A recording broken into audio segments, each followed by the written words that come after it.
The Battle of Willow Creek Shed. The morning calm of Willow Creek was shattered by a scream that echoed across the glassy lake, sharp enough to startle the herons from their perches.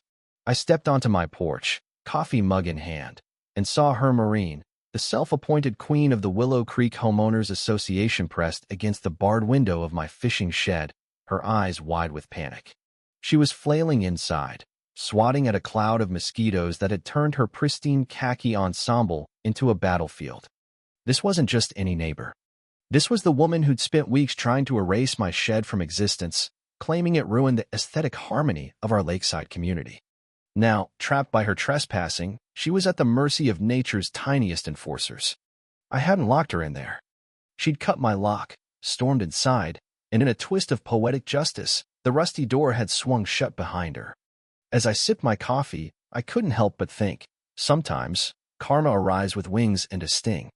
My name's Tom Harlan, and I've lived on this quiet stretch of Willow Creek for over a decade, in a cedar-shingled cabin my father built in the 70s.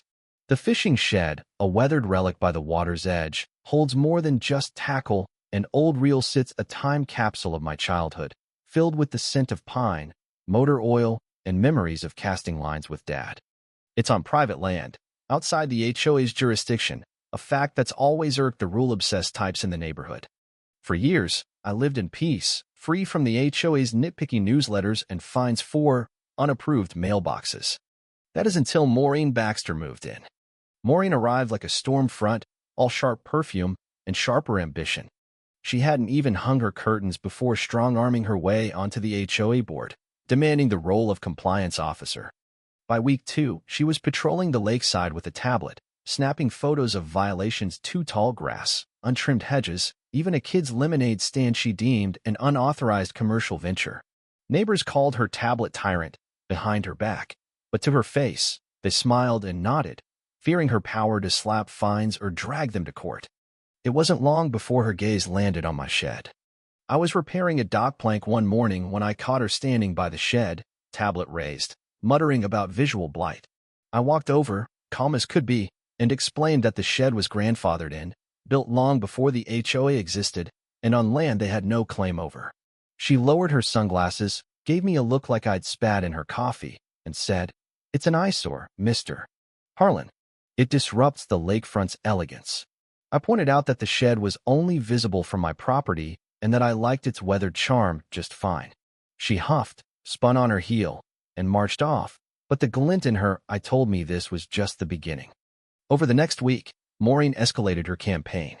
She returned daily, always when she thought I was out, measuring the shed with a laser tool, scribbling notes, and once, I caught her directing a neighbor's kid to fly a drone over my property.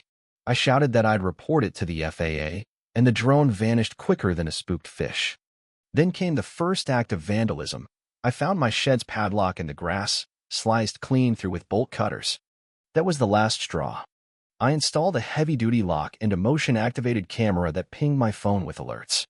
Sure enough, 3 nights later, at 11:58 p.m., my phone buzzed. The footage showed Maureen creeping across my lawn in sweatpants and a hoodie, bolt cutters glinting under her flashlight. She snapped the new lock and slipped inside. What she didn't know was that I'd stopped spraying insect repellent in the shed weeks ago.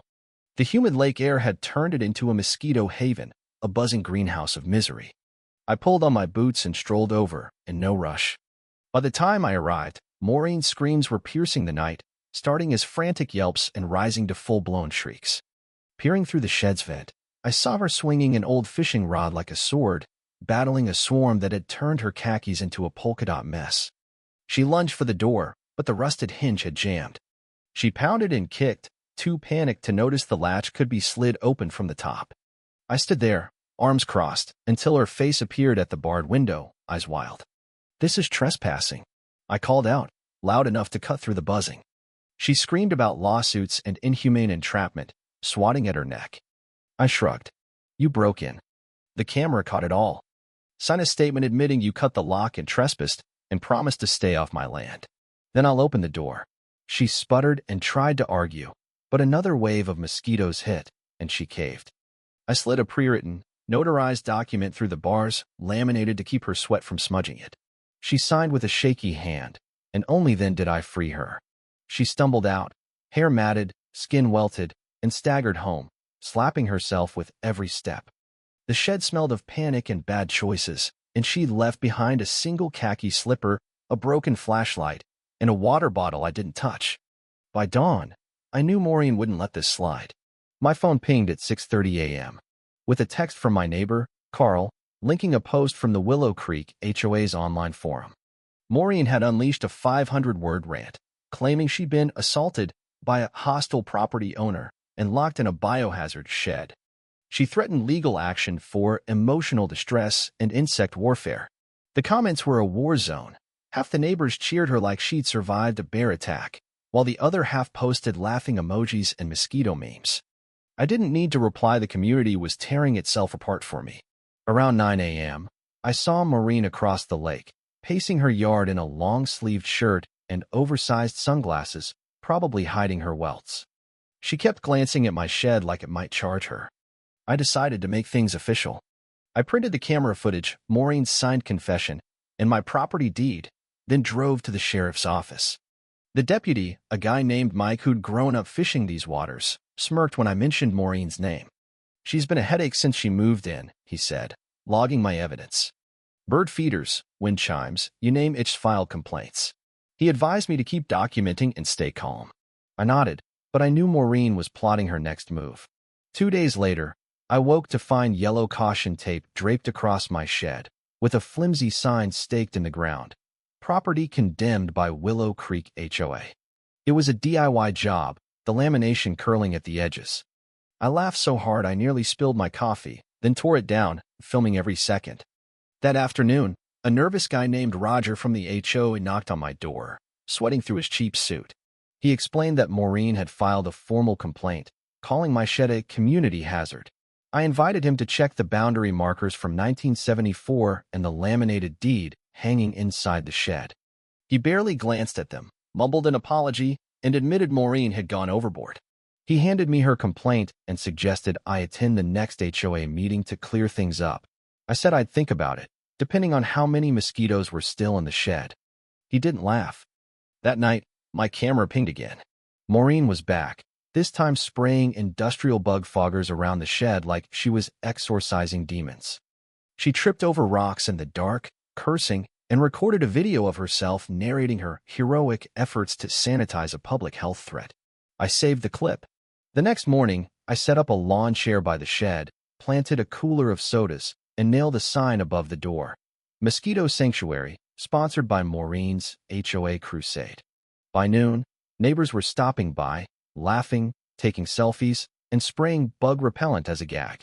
One guy showed up in a mosquito costume, and Carl brought a citronella torch. It was a party. Then the cops arrived. Maureen had called them, claiming my unauthorized gathering was a dangerous mob. The two officers took one look at the chairs, the cooler, and the marshmallow roasting neighbors, and burst out laughing. I showed them Maureen's midnight fogger video, and they advised me to keep the shed locked to contain the wildlife. One officer fist-bumped me before leaving. That evening, a letter from the HOA's lawyer arrived, threatening fines for public disruption and defamation of an HOA official. I mailed back Maureen's signed confession, a still from the camera showing her inside the shed, and a cease and desist of my own. The lawyer never replied. Within days, the shed went viral. A neighbors could posted a TikTok montage of Maureen's break-in, the mosquito swarm, her window scream, and the sanctuary party, set to dramatic music. It hit 4 million views and landed on Reddit's front page. My inbox was filled with support messages, mosquito puns, and offers from pest control companies to sponsor the shed. Maureen, meanwhile, vanished from sight. Her lawn grew patchy, her blinds stayed shut, and her tablet was nowhere to be seen. But I knew her silence wasn't surrender, it was strategy. A week later, a letter arrived from the county's environmental office, claiming my shed violated ecological safety standards and was slated for inspection. The complaint wasn't signed, but the phrasing pest harboring, unregulated swamp conditions screamed Maureen. I requested the original report, and sure enough, it was her voice in black and white. When the inspector, a no-nonsense guy named Ed, showed up, I was ready with my deed, survey map, camera footage, and a statement from a local exterminator confirming the shed was no worse than any lakeside structure. Ed circled the shed, glanced at the barred window, and chuckled. "Someone's got too much time on their hands," he said, closing the case by noon. Before leaving, he whispered, "This neighborhood keeps me busy. Guess who's usually behind it?" I just smiled. The HOA meeting was looming, and rumors swirled that Maureen was rallying support to expand the HOA's authority to include Lakeside Aesthetic Standards code for bulldozing my shed. I decided to go on the offensive. I compiled every piece of evidence: videos, her confession, the Fogger clip, the fake condemnation sign, and the viral TikTok. I enlisted my friend Laura, a real estate attorney who'd tangled with rogue HOAs before. She helped me draft a legal challenge to Maureen's power grab, backed by county zoning laws and case precedents. The night of the meeting, the community center was packed, buzzing with neighbors who'd never cared about HOA drama until now. Maureen strode in late, dressed in a crisp blazer, sunglasses perched like a crown. She launched into a speech about my shed as a health hazard and property value killer, never saying my name but jabbing at me with every word. When it was my turn, I handed out copies of my evidence to the board and spoke with just enough sarcasm to keep it civil. I read Maureen's confession aloud, detailing her trespassing and vandalism. The room went quiet, except for a snicker from the back. A board member leaned into the mic and said, "Sounds like Maureen's been playing sheriff outside her territory." Another quipped, "She needs a bigger bug zapper." The board rejected her motion in 10 minutes flat. Then, a neighbor proposed barring Maureen from future enforcement roles without 3 co-signers. It passed in a landslide. Maureen walked out without a word, her eyes burning with something darker than defeat. The fallout was swift. Neighbors started sharing their own Maureen horror stories, fake fines, forged letters, and anonymous photos of their yards sent to the board. One guy found a citation taped to his mailbox for excessive garden gnomes. Another discovered she tried to get his dogs barking classified as a public nuisance.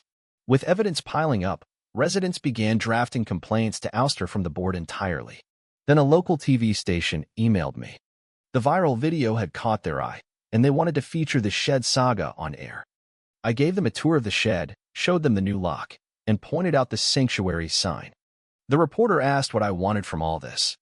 "Peace," I said, "and maybe a beware of Maureen's sign." The segment aired during a community barbecue, and the neighborhood cheered. But Maureen wasn't done. One morning, I woke to a chemical stench wafting across the lake. From my dock, I saw her yard transformed into a war zone. Industrial sprayers lined her lawn, aimed at my shed, pumping out pesticide fog. She stood behind them in a sun hat and gloves, a sign propped up reading "Emergency Pest Control." By evening, the fog was creeping into my garden. I filmed it all and called the county health department.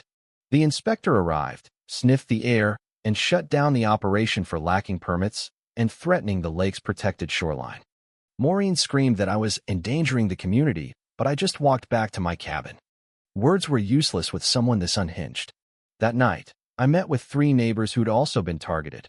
One fined for too many birdhouses, another accused of running an illegal car wash for hosing down his truck, and a third sent a cease and desist for a disruptive wind chime. Over beers on my porch, we hatched a plan. I'd spent 15 years in city planning before retiring, so I knew how to exploit HOA weaknesses. We compiled a 60-page complaint to the county's HOA Oversight Board, detailing Maureen's abuses with videos, forged letters, and witness statements. The county responded within days, announcing a full audit of the HOA's finances, practices, and enforcement records. Maureen's empire was unraveling. Then she went nuclear. One afternoon, I came home to find her erecting a massive mosquito net across her property line, complete with sagging posts and neon flags. She claimed it was to block my bugs, but it looked like a carnival gone wrong. She even filed another HOA complaint, calling my shed a biological weapon. But her plan backfired. Her pesticides had killed off the bats and frogs that kept her yard's ecosystem in check, turning her lawn into a mosquito magnet. I watched her swat swarms with a tennis racket, citronella torches blazing around her like a ritual. It was almost sad. At the next emergency HOA meeting, with the audit looming, Maureen tried one last rally, preaching about community safety and her heroic efforts. But the room turned on her. Neighbors stood up, sharing stories of her harassment. One woman broke down, describing how Maureen's complaints nearly cost her family their insurance. The board president cut Maureen off mid-speech. Then a county official walked in, announcing the HOA's suspension due to irregularities tied to Maureen's actions. A legal team would oversee the HOA until new elections. Maureen's face went white. She tried to protest, but her voice failed. The crowd outside exhaled in relief, some laughing, others high-fiving. For the first time in months, Willow Creek felt free. But Maureen had one final, desperate play. At dawn, I heard metal scraping and stepped outside to find her in my yard with 3 workers, waving a document she claimed was an emergency demolition order from an old HOA rule. I pointed to my live camera feed and told her the shed was part of an active investigation, it would mean tampering charges. The workers backed off, one recognizing the shed from the news. Maureen's document slipped from her hand, and as the sun rose, her delusion abandoned her. The county audit sealed her fate. It uncovered 40 fake complaints, altered records, and coerced board actions, all traced to Maureen. The HOA banned her from any leadership role, and the community voted to make it permanent. The sheriff's office served her a cease and desist, barring her from HOA activities and launching a probe into her document fraud. She was done. The shed became a local legend. Kids posed by the barred window, and someone nailed up a plaque, "Beware, bites in bureaucracy." A neighbor sculpted a giant metal mosquito for the roof, and I gave it a thumbs up. The news ran a follow-up story, how a bug-filled shed toppled an HOA tyrant. Then a new neighbor, Sarah, an entomologist, moved in. When I told her the saga, she laughed and offered to install bat boxes and citronella plants. Within weeks, the mosquito problem faded except in Maureen's yard, where her open windows seemed to invite every bug in the county. It wasn't planned, but it felt like justice. I went back to my quiet life, fishing and tinkering in the shed. I started a blog, Tales from the Creek, chronicling the saga and its lessons. Readers loved it, flooding the comments with their own HOA horror stories. Maureen stayed inside, her blinds drawn, her reign over. She tried to bully her way to power, but the community saw through her. In the end, she didn't just lose the war, she lost herself. Willow Creek is peaceful now, the lake shimmering under the summer sun. The shed still stands, a weathered monument to standing your ground. And if you listen closely on a quiet night, you might hear the faint buzz of mosquitoes, reminding everyone, don't mess with a man's shed when it's guarded by karma, cameras, and a swarm of very hungry bugs. What do you think about this story? Have you ever faced a bully like Maureen or dealt with injustice in your community? Share your thoughts in the comments below. I'd love to hear where you stand on standing up to tyranny, whether it's with words, evidence, or even a well-timed mosquito swarm. Let's get the conversation going.